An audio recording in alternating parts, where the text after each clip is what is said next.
Episode 7 की शुरुआत में पुलिस हर जगह शहर को ढूंढ रही थी, लेकिन शहर रेशम बाई के कोठे पर हमेशा की तरह अपना काम कर रही होती है।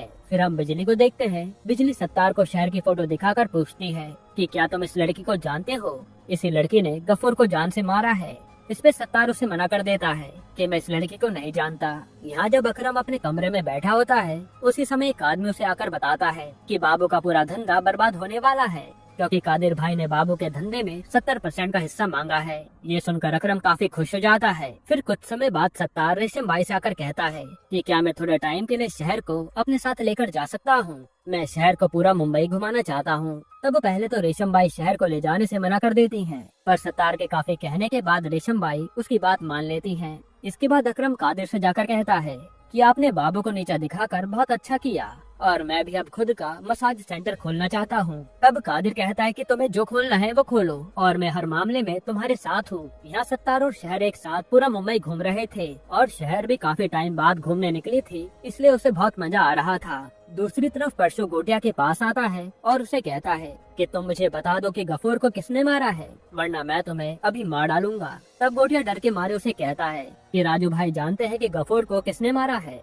इधर सत्तार और शहर एक साथ बैठे होते हैं। तभी सत्तार शहर से कहता है कि हम दोनों कहीं भाग जाते हैं, वरना अकरम और कादिर तुम्हारा पीछा कभी नहीं छोड़ेंगे। इस पे शहर कहते हैं कि मैं भागकर कहीं नहीं जा सकती, मैं बस मुंबई पैसे कमाने आई हूँ और पैसे कमाकर मुझे अपनी मम्मी के साथ रहना है। इतना कहने के बाद शहर सत्तार के मोबाइल से अपनी माँ को कॉल लगाती है, लेकिन वो कॉल धनंजय उठा लेता है। तब धनंजय शहर की आवाज सुनकर समझ जाता है कि शहर अभी भी जिंदा है। हालांकि वो शहर के सवाल का कोई जवाब नहीं देता। यहाँ परशु अकरम को आकर बताता है कि गफूर के खूनी के बारे में राजू को पता है। ये सुनने के बाद अकरम उन्हें राजू को किडनैप करने के लिए कहता है और अकरम को कैसे भी करके खूनी का पता लगाना था। फिर हम श्याम को देखते हैं। श्याम राजू से कहता है कि कादिर भाई ने उस लड़की का पता लगाने को कहा है, अगर मैंने उसका पता नहीं लगाया तो वो मुझे जान से मार देंगे। तब राजू भी श्याम की मदद करने को मान जाता है कि हम शहर को साथ में ढूंढेंगे। दूसरी तरफ अकरम अपने आदमियों के साथ बाबू के घर पर आता है, और उस समय बाबू के घर पर सिर्फ आईवी होती है। अकरम आईवी से कहता है कि तुम बाबू को छोड़कर मेरे लिए काम करो, मैं तुम्हें बहुत सारे पैसे दूंगा।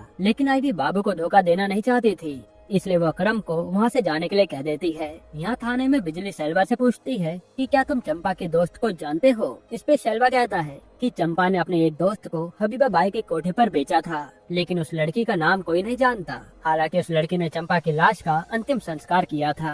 अब अगले दिन बिजली उस पंडित के पास आती है जिसने चंपा का अंतिम संस्कार कराया था।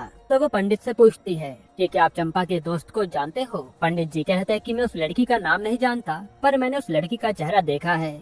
तब बिजली उन्हें अपने साथ ले जाती है। अब हम राजू को देखते हैं। राजू दुकान पर बैठकर ड्रिंक कर रहा होता है। तभी राजू को बाबू का कॉल आता है और वो जल्दी से उसे आने को कहता है। फिर जब राजू बाबू के पास जा रहा होता है, इतने में अकरम के आदमी उसे रास्ते में किडनैप कर लेते हैं।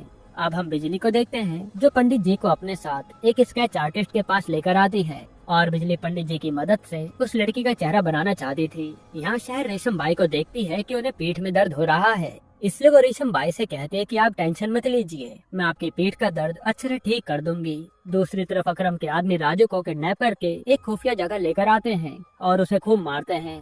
वहीं यहाँ बाबू राजू को बार बार कॉल लगा रहा था, पर उसका कॉल कोई नहीं उठाता और बाबू को पता नहीं था कि राजू तो किडनैप हो गया है। जिसके बाद शहर यहाँ रेशम बाई की मसाज कर रही होती है और उससे पूछती है कि क्या आपकी इजाजत के बिना पुलिस यहाँ आ सकती है? इस पर रेशम बाई कहती है कि जब तक मेरी मर्जी ना हो तब तक मेरे कोठे पर कोई भी कदम नहीं रख सकता। असल में रेशम बाई को कादिर का सपोर्ट होता है, इसी वजह से पुलिस भी रेशम से डरती है।